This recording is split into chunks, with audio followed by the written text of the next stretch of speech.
Hai, sekarang Kudani Jewels tengah buat promo tukar emas dengan tunai. Emas apa?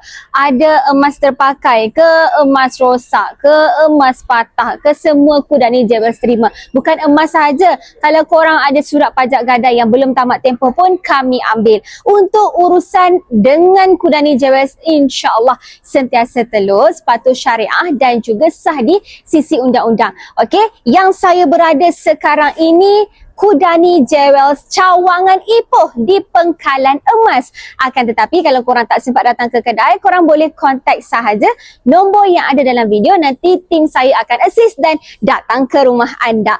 Jadi korang yang mana yang ada surat pajak gadai yang belum tamat tempoh, korang tak ada duit nak tebus, korang boleh saja kontak kita orang. InsyaAllah korang akan dapat lebihan lagi. Okey, jadi korang jangan lupa follow akaun kita orang, share dan juga like video ni. Assalamualaikum.